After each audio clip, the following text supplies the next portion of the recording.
श्री महाप्रज्ञ गुरवे नमः। जिसके सांसों में रहता है शाश्वत शांति का स्पंदन, उस महाप्रज्ञ को वंदन, उस महाप्रज्ञ को वंदन। सत्य अहिंसा अनेकांत को अर्पित जिसका तन मन, उस महाप्रज्ञ को वंदन, उस महाप्रज्ञ को वंदन। जिसके सांसों में रहता है शाश्वत शांति का स्पंदन, उस महाप्रज्ञ को वंदन, उस महाप्रज्ञ को वंदन।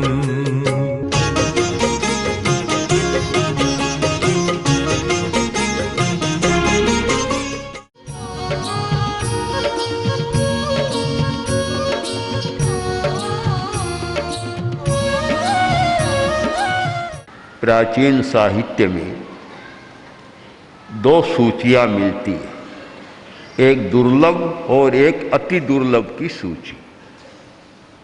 दुर्लभ की सूची में अनेक बातें बतलाई गई कि 4 चीजें दुर्लभ होती है। मानुषत्तम सुई श्रद्धा संयमम्य वीर्यम। मनुष्य जन्म मिलना दुर्लभ है। मनुष्य होने पर भी धर्म की श्रुति दुर्लभ है, धर्म को सुनना दुर्लभ है। सुनने के बाद भी श्रद्धा होना दुर्लभ है। श्रद्धा होने के बाद भी संयम में अपने वीर्य का नियोजन करना दुर्लभ है। यह दुर्लभ वस्तुओं की सूची है। एक सूची है अति दुर्लभ, जो बहुत ज़्यादा दुर्लभ है। सूची में एक शब्द है बोधि। बोधि बहुत दुर्लभ है। विनय विजय जी ने लिखा है, बुद्ध्यतां बुद्ध्यतां बोधिरति दुर्लभा, जलधि जल पतित सुर रत्न युक्त्या, सम्यगाराध्यतां स्वहितमिह साध्यतां, बाध्यता मधुर गतिरात्म शक्त्या।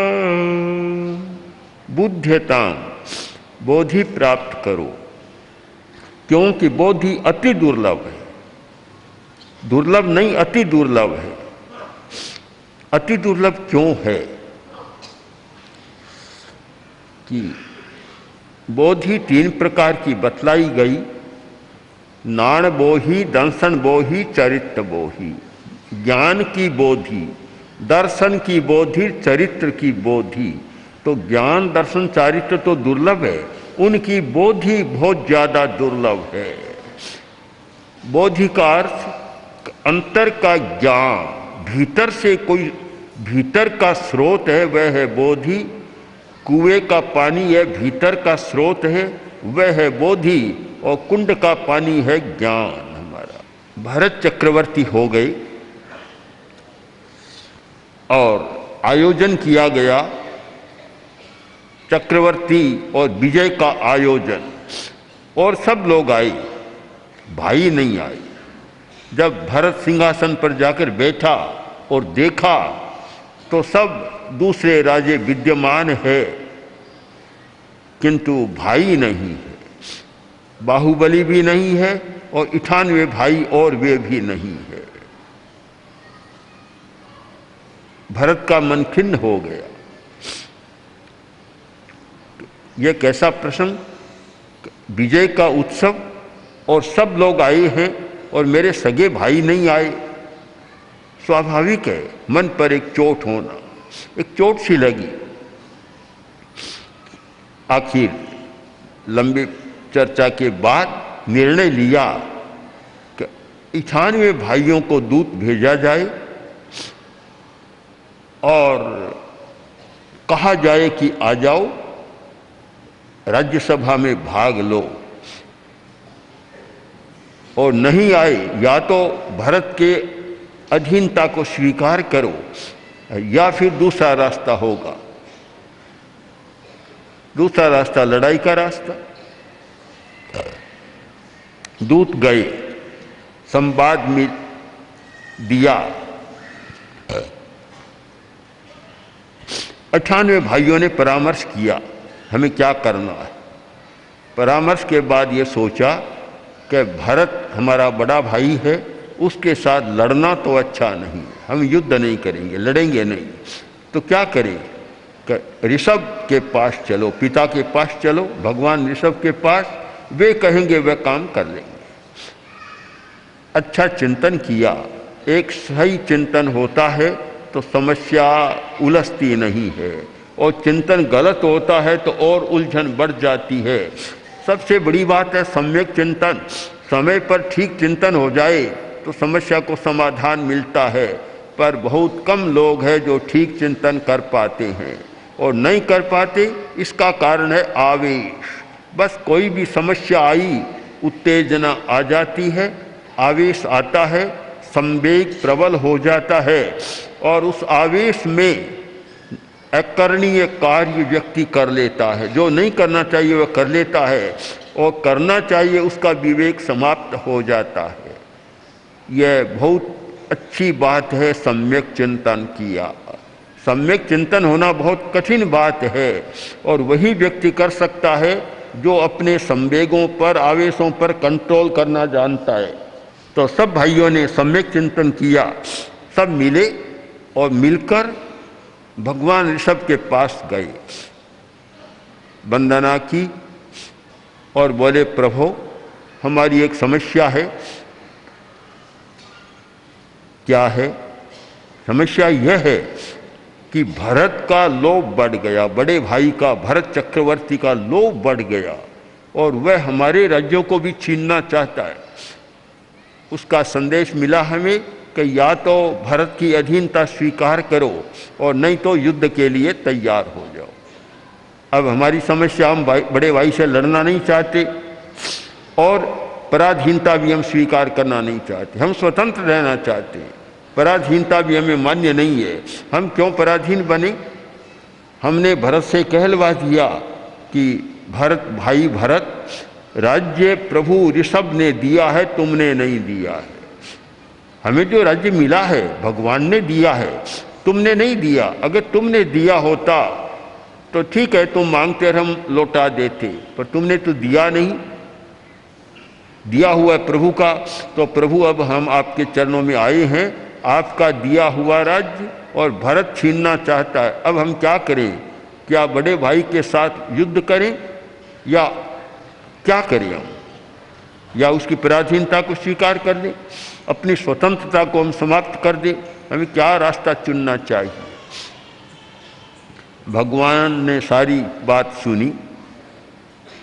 अब शायद अरहत ऋषभ, भगवान ऋषभ के सामने भी समस्या थी। एक और भरत और दूसरी ओर 98 बेटे, किसको राजी करें, किसको नाराज करें, किसकी बात माने, किसकी बात को ठुकराएं? बड़ी समस्या हो गई दोनों की बात। पर वे तो ज्ञानी थे, अंतर्ज्ञानी थे, और भगवान ऋषभ का जीवन इतना साधना का जीवन रहा है, बड़ी उत्कृष्ट साधना उन्होंने की है, अध्यात्म योग की साधना की।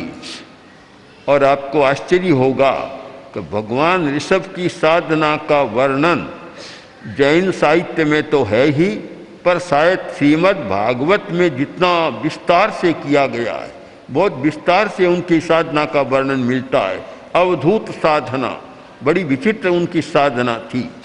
तो उनका तो अंतर्ज्ञान जागृत था, आत्मा जागृत थी, भीतर का प्रकाश था। जब भीतर का प्रकाश होता है तो अंधेरा सामने टिकता नहीं, कोई समस्या टिकती नहीं है। जब कोहरा बाहर का प्रकाश होता है तो समस्या सुलझती नहीं है। बाहर का प्रकाश आँखों को रोशनी दे देता है पर चेतना को रोशनी नहीं देता, और भीतर का प्रकाश आँखों को रोशनी दे या न दे, किंतु चेतना को इतना प्रकाश देता है कि उस प्रकाश में अंधकार की सारी समस्याएं सुलझ जाती है। भीतर का प्रकाश हुए बिना अंधेरे को भी मिटाया नहीं जा सकता। तो भगवान तो ज्ञान की ज्योति से एकदम प्रज्वलित थे, इतना भीतर का प्रकाश था। तब भगवान ने कहा कि बोलो तुम क्या चाहते हो? कहा हम अपना राज्य चाहते। राज्य चाहते हो? तुम राज्य चाहते हो और आज मान लो भरत ने नहीं किया, कल दूसरा कोई तुम्हारा राज्य छीन लेगा, भरोसा है क्या कोई नहीं छीनेगा?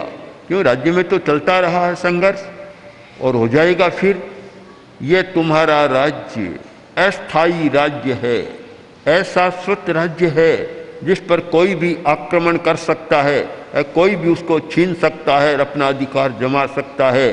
बोलो क्या चाहते हो? मैं तुम्हें ऐसा राज्य दूं जिसे कोई छीन नहीं सकता। बोलो शाश्वत राज्य चाहते हो, चले जाने वाला राज्य चाहते हो? तब सब देखने लग गए और बोले प्रभु हम तो स्थायी राज्य चाहते, स्थायी राज्य चाहते, हम ये चले जाने वाला राज्य नहीं चाहते। तब भगवान ने कहा संबुज्य है किंग न बुज्य है, संबुज्य है किंग न बुज्य है। तुम संबोधि को प्राप्त करो। संबोधि मनुष्य बने हो, फिर क्यों नहीं संबोधि को प्राप्त कर रहे हो? संबुज्य है किंग न बुज्य है। ये मनुष्य जन्म बार बार नहीं मिलेगा, इसमें क्षमता है कि संबोधि प्राप्त की जा सकती है। तो तुम संबोधि को प्राप्त करो। लो मैं तुम सबको संबोधि का राज्य देता हूं। सबकी चेतना का रूपांतरण हो गया, चेतना बदल गई, सब तैयार हो गए, उस राज्य को छोड़ा और उस राज्य की दिशा में चल पड़े कि जिसे कोई छीन नहीं सकता, कोई पराधीन बना नहीं सकता। वह संबोधि का राज्य उनको मिल गया। शायद पदार्थ की दृष्टि से सोचने वाले को लगता है कि उन्होंने बड़ी भूल कर दी कि भगवान के पास गए और बात को बदल दिया, उनके प्रभाव में आ गए, प्रभावित हो गए, उस राज्य को छोड़ा और संबोधि के राज्य में चले गए। ऐसा भी सोचा जा सकता है। और जो व्यक्ति पदार्थवादी चेतना वाले होते हैं, जो व्यक्ति भौतिक दृष्टिकोण वाले होते हैं, उनकी दृष्टि में तो 98 पुत्रों ने कोई समझदारी का काम नहीं किया। किंतु जो परमार्थ की दृष्टि वाले लोग हैं और परमार्थ की दृष्टि से सोचते हैं, भी अंतरात्मा और भीतर की दृष्टि से देखते हैं, अध्यात्म की दृष्टि से देखते हैं, उन्हें लगेगा कि भगवान ने उनको ऐसा राज्य दे दिया जिसकी तुलना में कोई भी यह भूखंड वाला राज्य टिकता नहीं है। संबोधि का राज्य, भूखंड का मिलना, भूमि, धन, ऐश्वर्य मिलना दुर्लभ है। दुर्लभ तो कह सकते, पर अति दुर्लभ नहीं। संबोधि अति दुर्लभ है। और जब संबोधि प्राप्त हो गई, उसका मूल्य कम हो गया, एकदम मूल्य कम हो गया। जब तक संबोधि नहीं है, तब तक सच्चाई हमारे समझ में नहीं आती। जब संबोधि हो गई, सारा सत्य हमारे सामने हो जाता है और सत्य से बड़ा कोई ज्ञान नहीं होता, कोई उपलब्धि नहीं होती। जब सत्य की उपलब्धि हो जाती है, कुछ नहीं मिलता। एक कोई साधु, मुनि, तपस्वी आया, नगर के बाहर ठहरा, लोग जाने लगे और इतनी प्रख्याति हो गई कि पूरा नगर जाने लग गया और कहा कि साधु बड़ा पहुंचा हुआ तपस्वी। बात राजा तक पहुंची, राजा का मन भी हुआ, आया, प्रार्थना की, देखा साधु तपस्वी है, बड़ा तेजस्वी है। राजा ने प्रार्थना की कि महाराज आप मेरे अंतःपुर में जाएं, महलों में अंतःपुर जहाँ रानियाँ रहती है और महारानियाँ भी आपका दर्शन करना चाहती है, तो आप वहाँ कृपा करें और पधारें। तपस्वी ने कहा मैं वहाँ नहीं जा सकता, मैं नहीं जा सकता। बोला क्यों? कि मुझे वहाँ दुर्गंध आती। आश्चर्य हुआ कि मेरे महल में दुर्गंध, हर अंतःपुर में जहाँ महारानियाँ रहती है और निरंतर जहाँ सुगंध का अभिषेक होता है, वहाँ दुर्गंध। आश्चर्य इसके साथ पूछा महाराज वहाँ दुर्गंध किसकी? कि वहाँ सोने की दुर्गंध आती है, सोने में गंध आती है। राजा बोला महाराज ऐसा लगता है कि आप जल्दी साधु बन गए, आपने व्यवहार का ज्ञान नहीं किया। जल्दी चौथेपन में 10 वर्ष का 8 वर्ष का बच्चा साधु बन जाता है, 9 वर्ष का। व्यवहार का ज्ञान नहीं होता। अब व्यवहारिक बात कर रहे हैं। हमारे साहित्यकारों ने लिखा कि सोने में सुगंध होती तो न जाने क्या होता। सोने में सुगंध है नहीं, गंध है नहीं, होती तो कितना बड़ा के सोने में सुगंध कहावत ही चलती, आप नहीं जानते। गंध कहाँ से आएगी? तपस्वी ने कहा तुम नहीं जानते, मैं जानता हूँ, मुझे गंध आती है। और जहाँ सोने के आभूषण है, सोना है, सोने के गहने पहने हुए, वहाँ मैं जा नहीं सकता। महाराज आपकी बात समझ में नहीं आई। और होता है अलग अलग समझ, अलग अलग भूमिकाओं की। साधु की भूमिका अलग थी और राजा की भूमिका अलग थी। जहाँ भूमिका का भेद होता है वहाँ एक दूसरे की बात को समझना सरल नहीं होता, बड़ा कठिन होता है, बात समझ में नहीं आ रही है। राजा देखता रह गया, अवाक भी रहा, अनिमेष भी रहा, और किंतु तपस्वी की बात को समझ नहीं सका। कुछ देर बैठा रहा, मन में थोड़ा खिन्न भी हुआ कि मैंने प्रार्थना की और मेरी प्रार्थना स्वीकार नहीं की गई।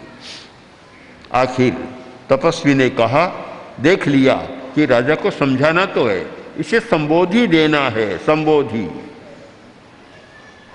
राजा ने कहा कि महाराज मैं जाऊं। कहाँ? तुम जाते हो और मैं भी चलता हूं, मैं भी शहर में जा रहा हूं। आप कैसे जाएंगे? कहा नहीं चलता हूं आज तुम्हारे साथ। तपस्वी चला, राजा भी चला, दोनों जा रहे। नगर के बाहर पहुंचे और एक चमार का घर आया जहाँ चमड़ा सुखाया जा रहा था। और जब चमड़ा सुखाते हैं इतनी बदबू आती है। हमने भी अनुभव किया, बालोतरा में चौमासा था विद्यालय में, और कुछ दूरी पर चमड़े सुखाए जाते थे। बहुत बार तो वहाँ बैठे बैठे भी कठिनाई का अनुभव होता, कितनी दूरी से। तो चमार का घर आया, तपस्वी ने राजा का हाथ पकड़ लिया कि भीतर चलो। राजा ने तो रुमाल निकाला और नाक को इतना बंद कर लिया कि सांस लेना मुश्किल हो गया। बोला महाराज कहाँ ले जा रहे हैं? कि भीतर चलो। कि महाराज कहाँ? चमार का घर है, चमड़ा सूख रहा है, आप कहाँ ले जाएंगे? कि चलो तो सही। आखिर क्या करे? तपस्वी का हाथ पकड़ा हुआ था, भीतर गए। चमार को पता चला, आया तो तपस्वी ने कहा अरे तुम्हारे पास रुमाल नहीं है? कि नहीं है। तुमने नाक बंद नहीं किया? कि क्यों? कि देखो राजा ने कर रखा है, तुझे गंध बदबू नहीं आती? कि बदबू है कहाँ महाराज? बदबू कहाँ है? बदबू है ही नहीं मेरे घर में। तो ये चमड़ा सूख रहा है, बदबू नहीं है? कि बिल्कुल नहीं है। तपस्वी ने मुड़कर राजा की ओर देखा और कहा कि राजा क्या कह रहा है, झूठ बोल रहा है। बोला महाराज आप व्यवहार को नहीं जानते। मैंने पहले ही कहा आप जल्दी साधु बन गए, आपको व्यवहार का ज्ञान नहीं है, और सब तपस्वी आप है। इसको गंध कैसी आएगी? रात दिन चमड़े के बीच में रहता है, भला इसको बदबू कैसे आएगी? हम लोग नहीं रहते, मैं नहीं रहता, इसलिए मुझे बदबू आती है और रुमाल से नाक को बंद करना पड़ा। आप समझे नहीं मेरी बात को? तपस्वी ने कहा मैं तो समझ गया, पर तू मेरी बात को नहीं समझाना, कठिनाई तो ये है। मैंने यही तो कहा कि तू सोने के बीच में रहता है, तुझे गंध नहीं आती। मैं सोने से परे रहता हूँ, मुझे सोने की भी गंध आती है। राजा ने शायद दोनों कान पकड़ लिया हो कि महाराज आपकी बात ठीक है। जो व्यक्ति केवल पदार्थ के साथ रहता है, पदार्थ के बीच रहता है और केवल पदार्थ की भाषा बोलता है, पदार्थ के बारे में सोचता है और सब कुछ पदार्थ को ही मानता है, उसे तो लगेगा कि ऋषभ के पुत्रों ने बड़ी भयंकर भूल की कि अपने राज्यों को छोड़ दिया और ऋषभ के साथ चले गए। उनका दृष्टिकोण हम गलत तो नहीं कहेंगे, क्योंकि पदार्थ के साथ रहने वाले का यही दृष्टिकोण होगा, इससे भिन्न क्या हो सकता है। किंतु जब व्यक्ति पदार्थ से परे, जब पदार्थातीत चेतना में जाता है और देखता है कि सच्चाई कोरा पदार्थ नहीं है, सच्चाई तो पदार्थ से परे है और जहाँ जाने पर हमें सत्य का अनुभव होगा, उस भूमिका पर जाता है, तब वह कहेगा कि ऋषभ के पुत्रों ने उस क्षणिक राज्य को, क्षणभंगुर राज्य को छोड़कर और संबोधि को राज्य प्राप्त किया, उनसे बड़ी कोई समझ की बात नहीं हो सकती। दोनों भूमिकाओं का भेद है। हम इस भूमिका भेद को समझकर चिंतन करें तो हमें लगेगा कि धन मिलना दुर्लभ हो सकता है, सुविधा मिलना दुर्लभ हो सकता है, पदार्थ की प्राप्ति दुर्लभ हो सकती है, पर अति दुर्लभ नहीं है। सबसे ज़्यादा दुर्लभ है संबोधि की प्राप्ति। संबोधि मिलना सबसे ज़्यादा दुर्लभ है। वह व्यक्ति भाग्यशाली होता है जिसे संबोधि प्राप्त हो जाती है, और वह व्यक्ति तो कितना भाग्यशाली होगा जिसे संबोधि का राज्य मिल जाता है। और वह व्यक्ति, वे कितने धन्य थे कि जिन्हें स्वयं ऋषभ के द्वारा संबोधि का राज्य दिया गया। हम भी चाहते हैं आज ऋषभ हमारे सामने हो और हमें भी संबोधि का राज्य दे। हमारी भावना तो है, पर न तो ऋषभ है और न संबोधि का राज्य देने की कोई चर्चा है। वह संबोधि का राज्य न मिले, वह साम्राज्य चाहे न मिले, किंतु कम से कम संबोधि को पाने का तो हमारा प्रयत्न होता रहे। हमें संबोधि को प्राप्त करना है और संबोधि की भूमिका पर जाना है। अगर हमारा प्रयत्न संबोधि पाने की दिशा में चले तो मैं मानता हूँ एक नया सूर्योदय होगा, स्वर्णिम सूर्योदय होगा कि हम पदार्थ की चेतना से ऊपर उठकर एक पदार्थातीत चेतना का विकास करने की दिशा में प्रस्थान कर रहे हैं। और वह दिशा शायद हमारे भाग्योदय की सबसे बड़ी दिशा होगी। इसलिए हमारा प्रयत्न हो और हम उस वाणी को सदा याद रखें जो ऋषभ के मुंह से ध्वनि निकली थी कि संबुज्ज है किंग न बुज्ज है।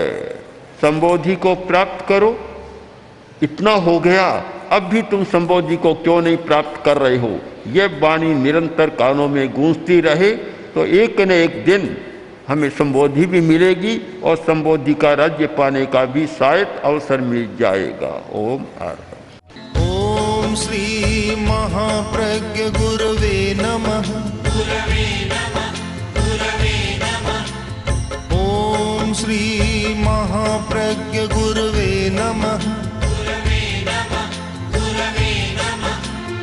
ओम श्री महाप्रज्ञ गुरवे नमः। गुरवे नमः। ओम श्री महाप्रज्ञ गुरवे